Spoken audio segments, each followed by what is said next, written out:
back, Jarius Monroe, 5 tackles, 4 solo, 1 sack, 1 interception, 2 pass breakups. Questions?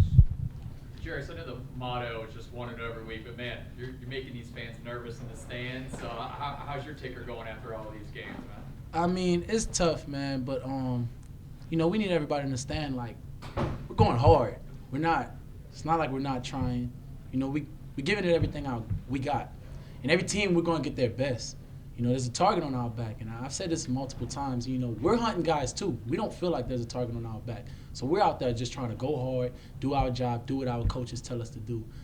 Sometimes we may miss a tackle, which is I felt like we did a lot today. We missed a lot of tackles again, and that's something we got to really clean up on. So I know Monday, that's what I'm going to emphasize. We have to make more tackles. We have to wrap up. We have to make tackles. So just the little things, man. We'll stop scaring the fans one day, but these exciting games, I mean, that's what Tulane is about. Like, we just bring a lot of passion and a lot of fun to the games. Like, you're not watching a game where we're just giving up and we might pull it out at the end. You're watching a game where we're going hard the whole game. We're giving you everything we got the whole game. I promise. Like, we're gonna get better though. Just keep stacking. That's all it's about right now. This was really the first game where you guys have given up long plays a couple times. What was it? In a lot of yards too. Just what was it? What did you feel like was the difference before you were able to come through at the end? Just getting level-headed, man, and trusting our work and our technique and the things that the coaches tell us to do. I feel like at the beginning we were a little too high up, on our talent, thinking, okay, we got these guys, and I try to we all try to not have that mentality, but I mean, I guess it spewed out, and that's the type of mentality we had at that moment, and we had to lock in. It's gonna take us working and trying to get better at the little things. Like the season is coming to its end. It's getting closer and closer to the end of the season. There's 2 regular season games left. So guys are getting comfortable, and we don't want to be the team that does that. And you look across the country, and there's a lot of teams doing that. They're getting real comfortable, and we don't want to be those guys. And that's what our strength coach, Coach Kurt, has to try to push to us. So right now, we're just trying to focus on doing that. And I feel like we did a bad job at that today, but we're going to get better at it. Like I promise, we're not going to sit here and not get better at the little things. That's going to be our focus from now on. On the 2-point conversion that you guys stopped, were you happy to see the quarterback that they had in there throwing the ball as opposed to the guy that had been doing most of the damage against you? I actually think both quarterbacks are really, really good. Honestly, the young kid, number 11, he's a great quarterback. He's smart. He has a lot of confidence back there. He's not panicking.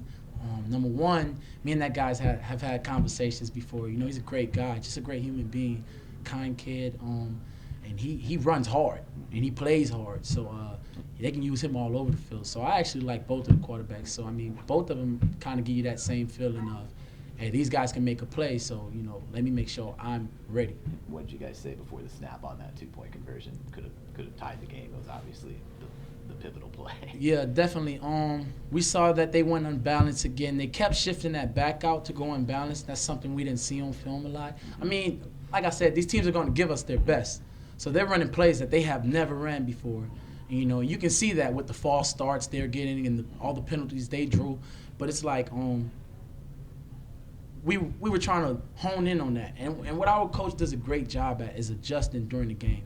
I feel like Coach Wood is amazing at that. He might be the best in the country at that. And so we tried to sit there and lock in.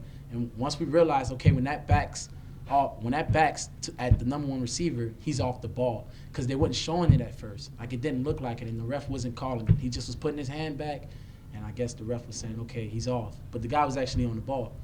So he was still motioning the thing. So once we realized that was unbalanced, we were able to get into the check that we check for unbalance on certain game plans. We check a different check. So just learning that, and once we figured that out, we were ready. We were ready for that 2-point play. And I got to give heads up to Lance, man. Great coverage on the back of the end zone. Such a great player, man. Just got to keep playing, get better every day. And on their long play right before that, you blitzed.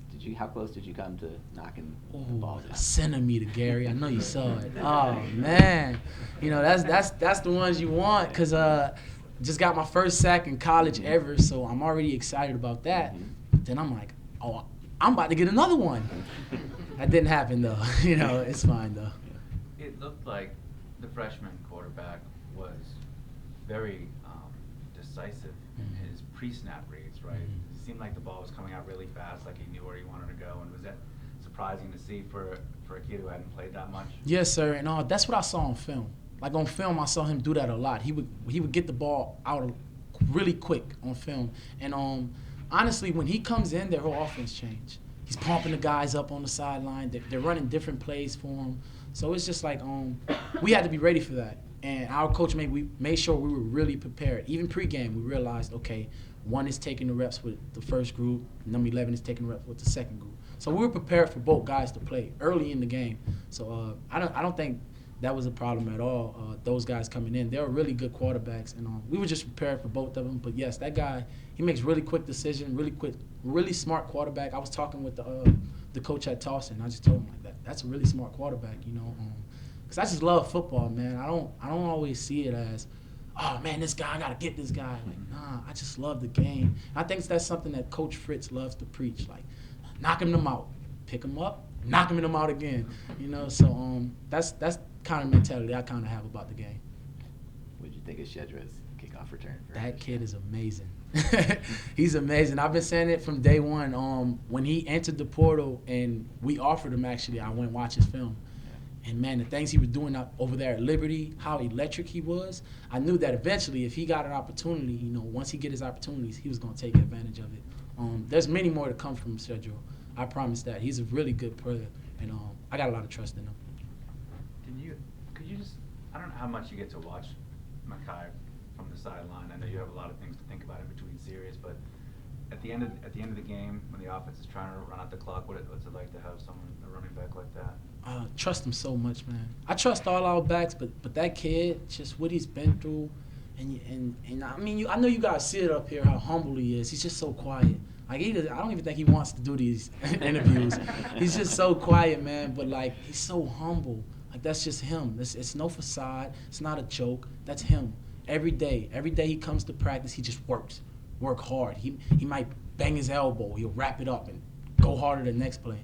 He never sat there and whined about anything, cried about not getting the ball or being the number 2 back or the number 3 back. He just worked his way up until he was the guy. And now to see him doing all this, man, that's a blessing, man. I watched Tajay last year, and that was my brother. Like, we were so tight in just his work ethic and the way he thought about the game. I see it so much in Makai, even though he does not talk. I see it so much in him, and it's grateful to see that, to see a kid like that just working hard. Because I mean, I'm big on mental health, and for that kid to go through what he went through last year, that's a tough injury, man. And we've had a lot of guys who fought back from injuries like that, but to see him dominate the way he's dominating now, it's lovely, man. It's nothing but God. And does he have some instincts as a runner that are hard to see in practice, because it's not always taking guys to the ground? Well, it's crazy because you see it in practice. and you wouldn't think you won't, but like the way he moves, the way he turns his body, the balance he has being that size, you see that at practice. You see how he can get a ball, hit a gap, and now he's gone. He's picking his knees up. He's not a slow running back.